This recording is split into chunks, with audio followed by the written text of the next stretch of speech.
bad singers. and we tell them they suck. You tell kids they suck. Yeah. And then we suggest they go and sue their singing. They're suing singing teachers? And it's getting worse, you know.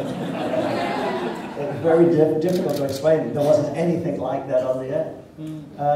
So at the end of the day, I think Liz Murdoch told her dad the show's ratings were terrific. It was involving the public and would provide ratings right the way across the board from grandmom to the grandkids. And of course, that leads us very nicely into the interactivity part of it. It was water cooler television. You wanted to know what was going on the next day. You couldn't DVR it because your friends would tell you who got kicked off the program. It was one of those things you had to watch. And that was very important for us, basically. No, I think it's fascinating. I think it also ties in with something that was said on the panel, which is it seems to be one of the cornerstones of network TV, or I guess the traditional space, is live event programming.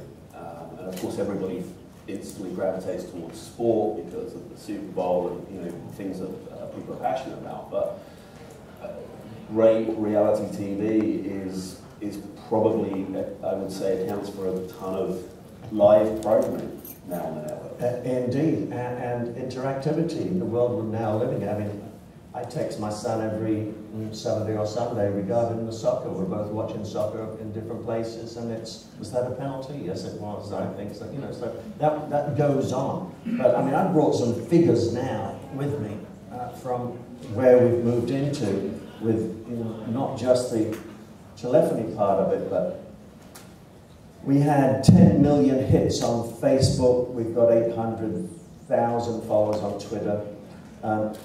Last season, we had 6.1 million social comments. And we are up to now, with 3 shows to go, 5.7 million. So we'll break our own record this season. When everybody says we're going downhill, we're going uphill with the digital world. You know that we have an American Idol application which allows you to sync with the live program.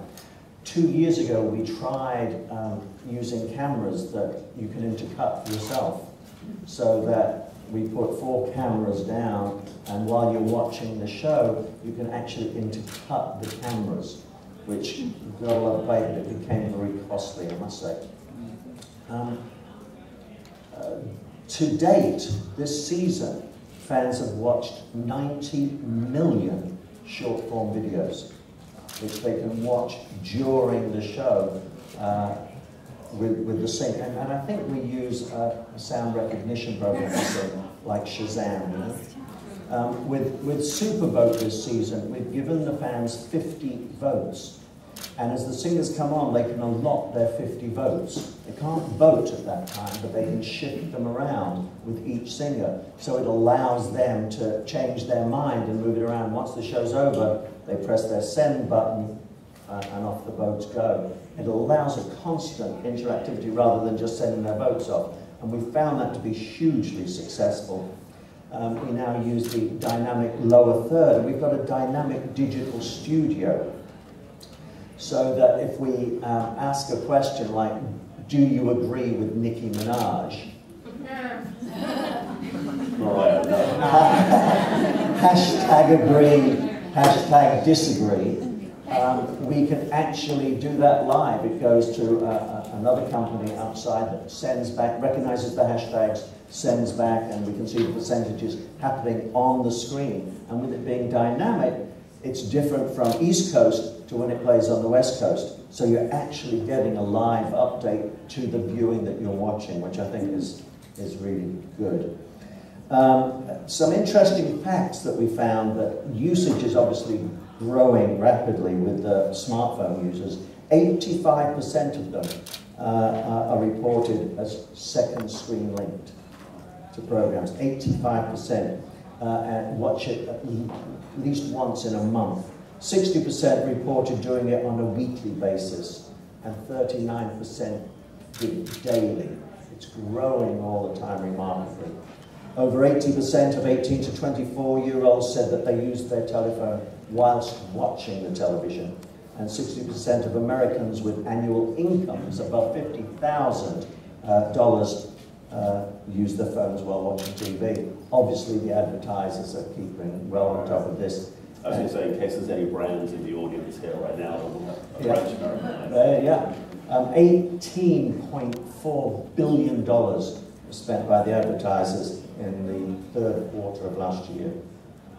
That's an awful lot of money that can be shared out, obviously, with the digital world.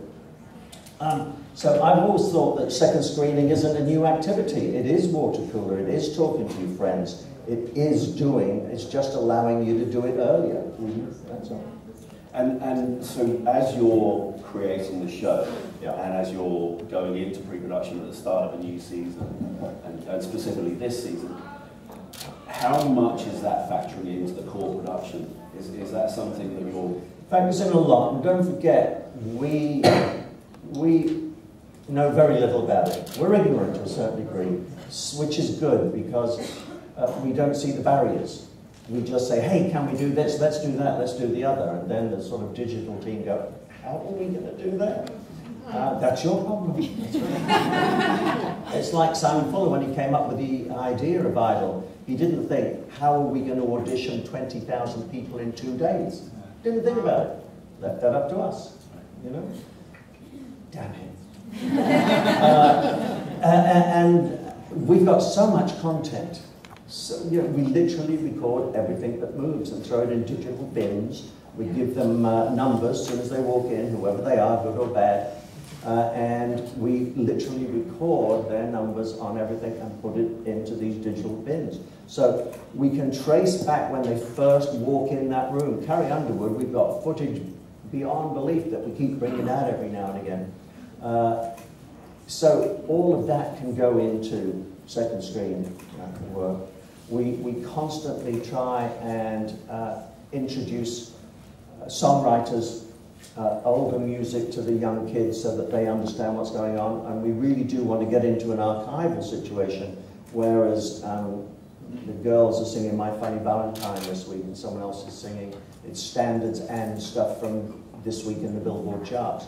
So to be able to sort of, when they're singing that, go back and go in content to show who sang it originally, where you can buy the album, and everything else, who wrote it, all of that information is at the fingertips now of anyone that's interested. Yeah, it just makes me think you're almost a generation into it. You've almost got a generation hitting it. Particularly, we were talking about American Idol, but So You Think You Can Dance has been doing that for a while now. How did the choreographer come up with this idea? Where's it come from? We touch on such serious subjects with So You Think You Can Dance. It's no longer sort of all singing, all dancing. We've touched on addiction, breast cancer, the flight of refugees from the Holocaust, and the choreographers, you know, are coming up with these ideas. You want to know how they developed this. Why are they doing that? What's the story behind it? Which you never get to see on the television show. Right. So is that a part of the thinking, as you know, you're constrained so much by the commercial hour or 90 minutes or whatever it may be, that additional material is available on other platforms? Of course, and also what can you get your sponsor to buy into as well? Right. Because all of this sort of, the hot spots of touching the clothes that somebody's wearing and finding out where you can buy it and how much it is one thing. But the advertisers can do that too. How's that car made? You know, we get sick to a certain degree of the integration, right? Because somehow people have got a different idea of what the word integration means. For me, it's a smooth, organic process, whereas for other people, it's, hi, this is a Coca-Cola. It can get too much, you know, when we've got Ford, we've regularly got movies, we've got everyone wanting to sell their records. It just goes on, and we try and sort of shoehorn it in as best we can. But if we can do that on a second screen, I'd be an awful lot happier too. And how do the brands feel about that? You don't want to answer. That is it. No, I mean, they are there because they want to be seen. I mean, so they're not going to be too happy if we're hiding them away. But in terms of that second screen experience where... Well, AT&T, I've got to say, AT&T have done some wonderful things this year. They've literally used the website, and we also go to AmericanIdol.com. AT&T have sponsored keeping one other person to go on the tour. So America voted to keep Aubrey to go on the tour with the top 10. She's now the top 11. AT&T have got America to vote for a theme that the kids can sing, which was last week's One Hit Wonders. So they're constantly looking at involving the public and using the brand of AT&T to do it. Ford are doing a big one on choose your American Idols. Whoever wins American Idol gets into the finale. You will vote for which car you think suits them. So everyone's trying to use this as a platform. Right. And at what point does it